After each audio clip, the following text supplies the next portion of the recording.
Jú, ég sá það reyndar annað eftir á. Já, auðmett fyrirlestur. Já.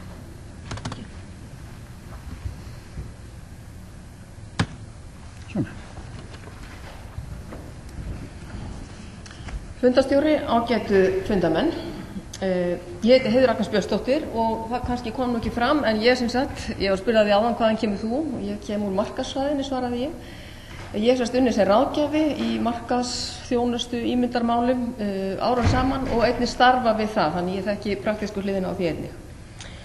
Ég ætla semst að fjalla í stuttumáli mjög stórt verkefni sem markaðssetning, iðnverk og tæknináms. Nú staðan klár, það búið að fara mörgum orðum hana hér í dag, þannig að ég ætla ekki að eyða löngum tími í það. Og fá að nemendur skila sér í greinarnar, þó misjafnt eftir greinum, heyri ég. Ég ætla að fjalla leiðir til að snúa þessu við, hvernig unnt að auka veg og virðingu þessa náms, þannig að fleiri nemendur kjósi þennan valkost. Nú verkefnið viðamikið en ekkert endilega flókið. Stærsta áskorunin að taka á því sem virðist vera ákveðnir fordómar í þjóðfélaginu, gagnvart iðnverk og tækninámi. Og að breyta hugsunarhætti heillar þjóðar, það ekkert lítið verk. En hvernig borðar maður fíl? Jú, einn bita í einu, þannig gengur það fyrir sig. Kannski nefna það hér, til að ráðast á þennan garð, það bæði trausta bakhjalla og fjármagn, við skulum ekki gleyma því, en öðru leyti fjalla ég ekkert það, ég ætla bara að fjalla aðferðafræði. Nú ég ætla að, ekki að færa neð smáatriði, ekki nákvæmlega hvað verður gert, hvernig auglýsingar líta út eða kynningar haldnar, heldur hvernig gott að nálgast verkefnið. Ég ætla að segja ykkur frá ákveðnu verklagi sem tryggir árangur.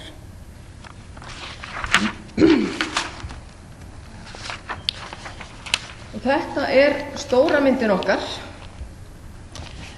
og þetta eru sem sagt nokkrir þættir sem við þurfum að fara í gegnum til þess að tryggja árangur. Og fyrst sjáum við 5 atriði til vinstri á glærunni. Það grundvallaratriði að þau séu vel unnin áður en lagt af stað með kynningastarf eða markaðsaðgerðir af nokkru tagi. Og ég ætla að rétt að nefna hvern þennan þátt og fjalla síðan örlítið betur það á glærum síðar. En fyrst ber að nefna markhópana. Hér erum við að skoða hverja viljum við fá í námið, hverjir eru móttækilegir og hverjir eru áhrifavaldar þegar ákvarðanir eru teknar.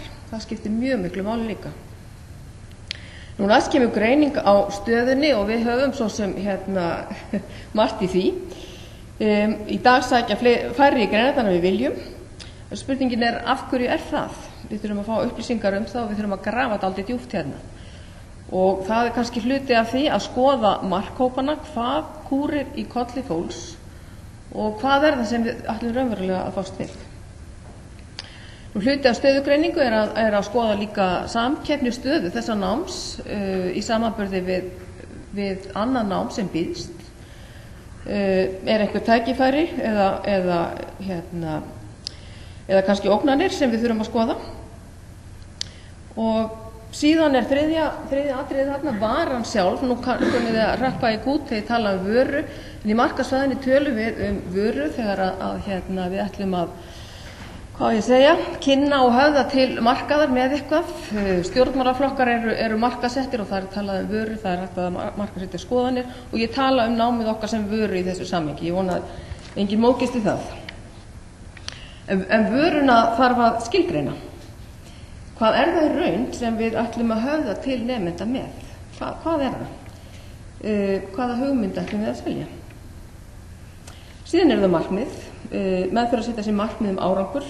Hvar viljum við vera ári eftir 3 ár og svo framvegis og ég sé nú að það komið input í það.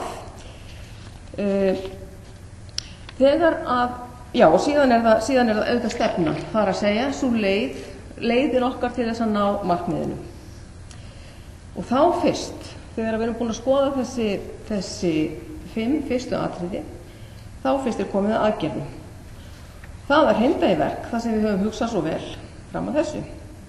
Þetta förum við af stað með kynningarefni, auglýsingar, sem eru mjög inn í dag, nýjar aðferðir við námsráðgjöf eða hvað annars í þjónarverkefninu og markmiðið þess sem best.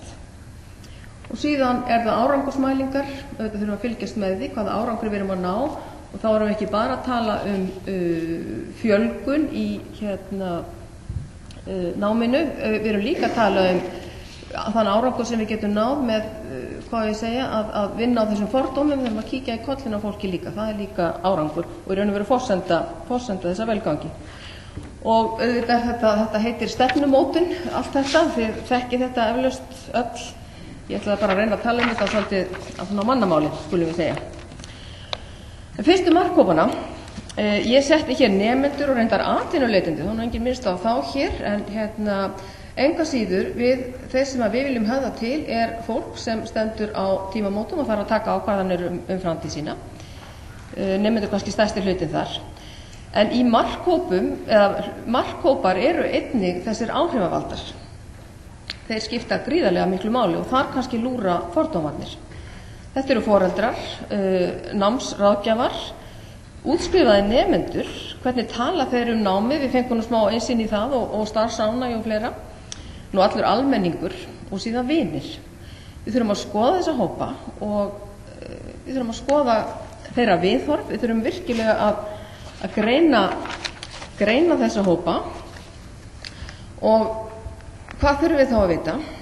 Jú, hver markhópurinn í raun og hvað hann stór, hvað einkennir hann, hvað hann að hugsa, hvernig náum við til hans á sem hagkvæmastan og skilvirkastan hátt og hvernig höfðum við til hans. Og hvernig fáum við svo þessar upplýsingar? Það nú þannig hér á Íslandi að það til heilmikið af fyrirliggjandi upplýsingum og alltaf þegar maður fer að kanna svona hluti, þá byrjar maður á því að skoða hvað til. Það eru hér ágæt rannsóknarfyrirtæki sem lúra á ótrúlega miklum upplýsingum, þannig að við myndum byrja á að skoða það og síðan myndum við fara í sérsniðna rannsóknir fyrir þetta verkefni sérstaklega. Og við myndum skoða bæði á dýptina, með svokölluðum eiginlegum rannsóknum, þar sem við virkilega gröfum djúpt og leitum að ástæðum fyrir hlutum og síðan á breiddina. Nú staðan, ég ætla kannski ekki að eyða mörgum orðum í þetta, það er búið að tala um þetta, við vitum svo sem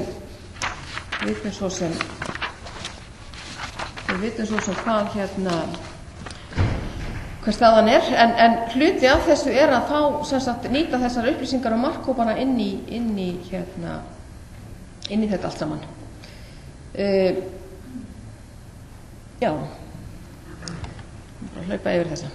Varan næst.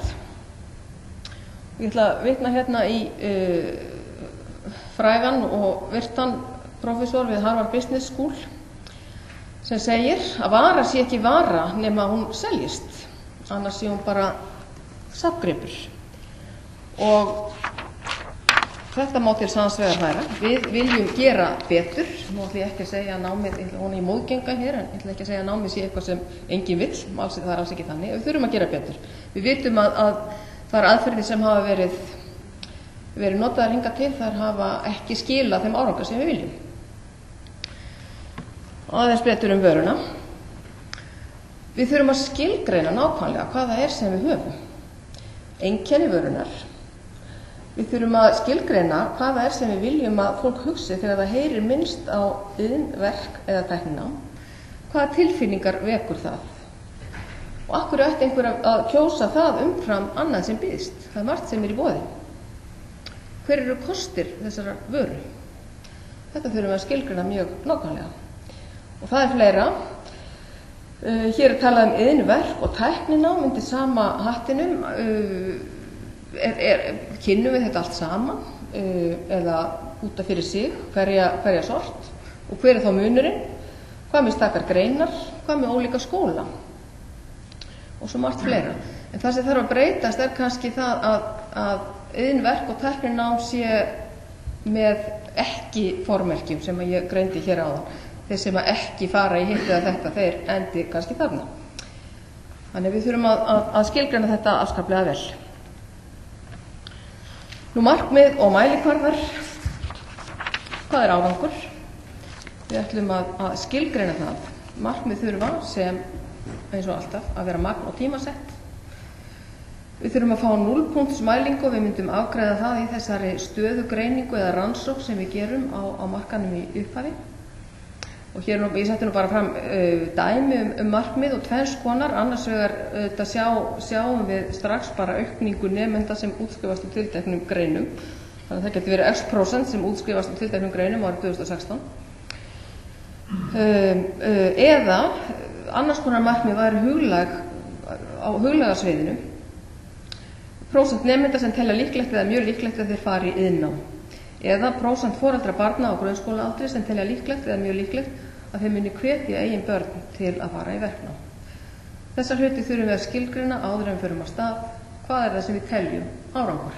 Og síðan mælum við það. Mjög mikilvægt til þess að sjá okkur fyrir fullvissu það að við séum að nýta fjármuni á sem allra bestan hátt. Kynningarstefna eða inntak kynningar. Þá byggjum við á vörunni og kostum hennar og þeirri tilfinningu sem hún á að vekja. Hver eru megin skilaboði sem við viljum færa fram? Hvað í boði? Hver eru kostir þess? Framsetning, umgjörð og tilfinning sem þetta á að kveikja. Og hér getum við verið að tala mismunandi áherslur eftir markhópum. Markhóparnir voru margir og ólíkir eins og við sáum á myndinni. Núna erum við klári að fara í aðgerðir, að fara út og kynna. Við vitum nákvæmlega hvað við erum með í höndunum og hvernig við ætlum að koma því á framfæri.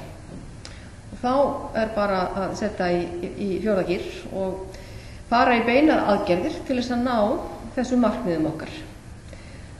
Útfærsla ræðst af miðlum eða aðgerðum. Það þarf að beita ólíkum miðlum eftir því hvort við erum að nýta okkur miðla eins og sjónvarp eða snjallsíma til dæmis, eða hvort við erum með kynningarrit og svo framvegis.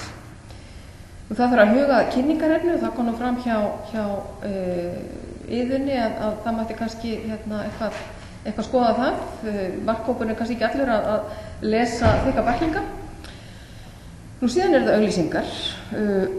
Við myndum nýta okkur þá miðla sem að gagnast okkur best og mismunandi framsetningu þar og það raun og vera allt í spilunum núna. Sjónvarp, útvarp, blöð, tímarit, bæklingar, samfélagsmiðlar eru mjög mikið í umræðinu núna og mjög áhugaverður miðill fyrir þetta. Umhverfisauglýsingar og svo framvegis. Þannig í þessu að við höfum líka ágæta sérfræðinga sem eru auglýsingastofur íslenskar, góðar, margar hverjar, sem að við myndum væntanlega leita aðstoðar með varðandi þessa þætti, útfærslu og val á miðlum. Síðan eru þessar aðrar leiðir til kynningar, viðburðir, námsráðgjöf, almannatengsl og fleira. Og mér fannst nú frábæra hugmyndir sem komu fram áðan iðnsýningu eða dag iðnaðarins sem að Svanna og Iðunn komu með. Hér erum við sem sagt komin í aðgerðir og þetta megi ekki vera bara einhverjar auglýsingar eins og var nefnt áðan. Það hefur verið ráðist í auglýsingaátök, heyrist mér, en kannski að menn hafa ekki haft úthald eða ég þekki það bara ekki nógu vel hvernig það er. En svona aðgerðir, þær eru skipulagðar til langs tíma. Það er byrjað að gera mjög nákvæmar áætlanir aðgerðir og útfærslu þeirra og þetta þarf að vera til langtíma hugsun. Síðan það þó mat árangurs. Ég fann greiða löngu tími þetta. Við vorum búin að fjalla þetta nema hvað. Og ef að menn sjá að viðunandi árangur ekki að nást, þá þarf að sjálfsögðu að aðlaga stefnuna eða framsetningu. Þá er eitthvað sem við erum ekki að gera á sem allra bestan hátt. Það skiptir máli að mæla árangur, þannig við nýtum við fé sem best.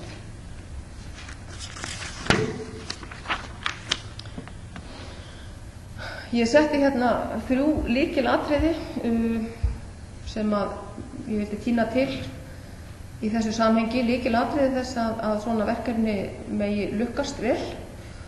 Og þetta er þá það fyrsta sem er nú aðlagsmerki þeirra sem hafa markaðsmál á sinni könnu og það er fókus á viðskiptavinin eða markhópana og kannski nemendur þar í fyrsta sæti. Við þurfum að fylgjast vel með því hvað er að gerast í þessum markhópum okkar og hverjar eru þarfir hans og við þurfum að koma til móts við það. Þetta er þessi markaðshugsun sem við þurfum að hafa.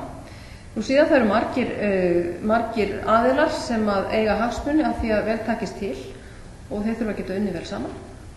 Og síðan það árangursmælingarnar. En kannski líka fjórði punkturinn sem ég hefði átt að hafa þarna er langtíma hugsun og úthald. Þetta er ekki átaksverkefni, við þurfum að hugsa til lengri tíma og við megum ekki missa botnin úr svo mikilvægu verkefni. Þetta er stóra myndin aftur, ég varpa henni upp. Ég ætlaði ekki að hafa fleiri orð, ég ætlaði að vera óðastilt og vera bara eina tímamarka. Þannig að þakka fyrir mig.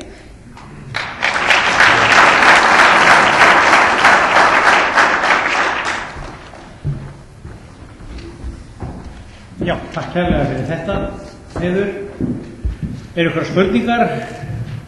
Já, það er margar hendur á lofti. Já, byrjum hér á framkvæmdastjóra Iðnú. Já, takk fyrir Heiður. Ég er ansvarður stöðu með tímaramá. Þetta legt eitthvað mat á það sem það ferðist fram að aðgera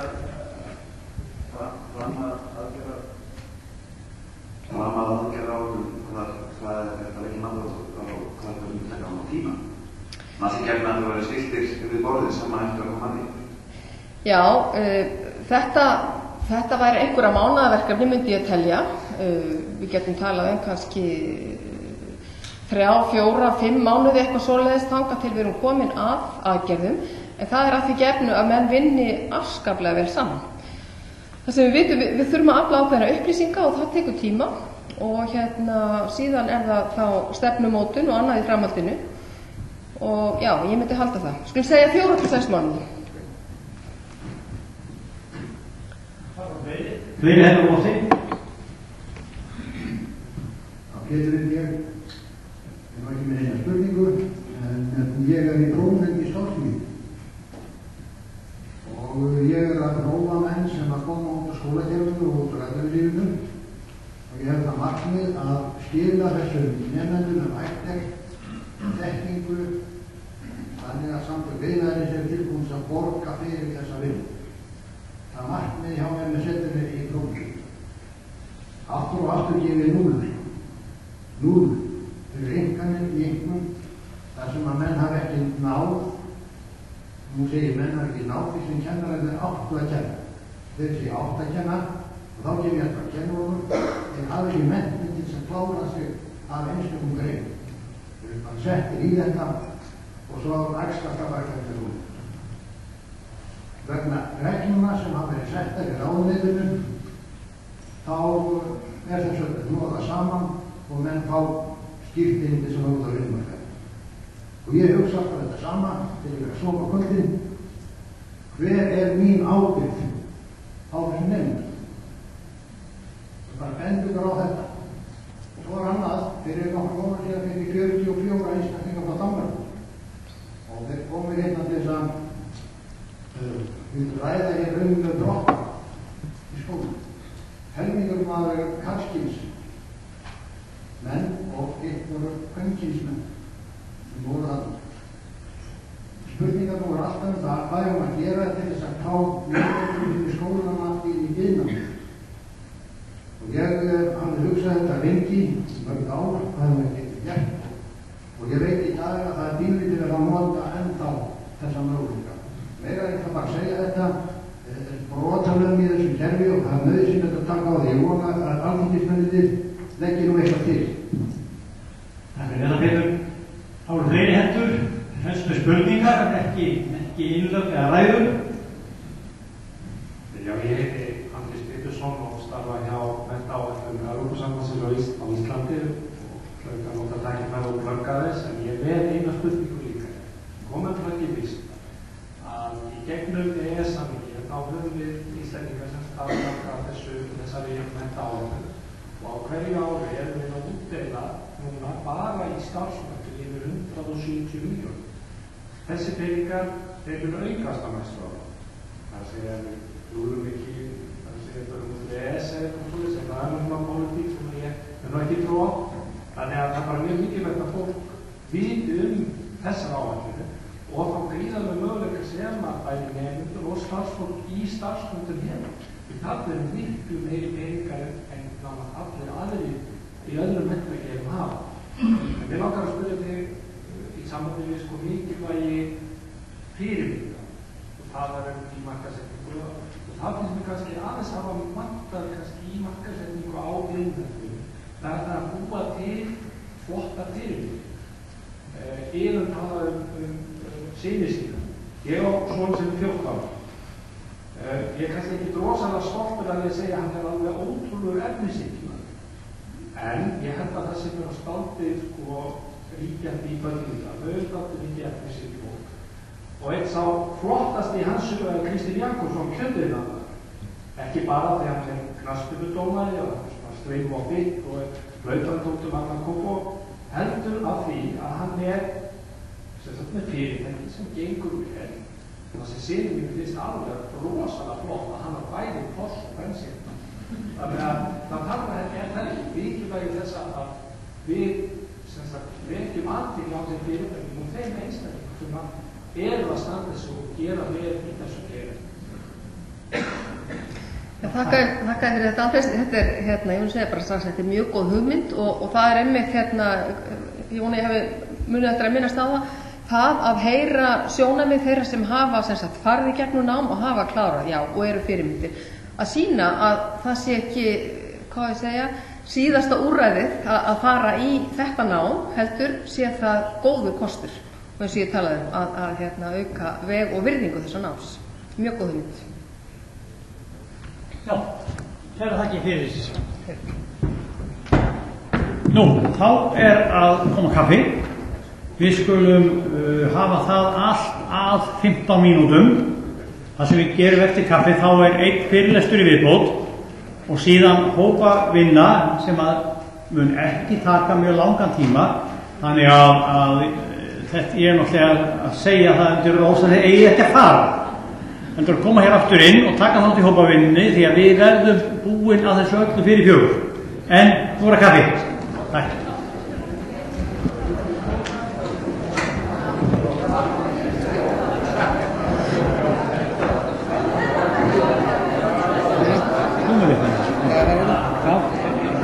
Ja,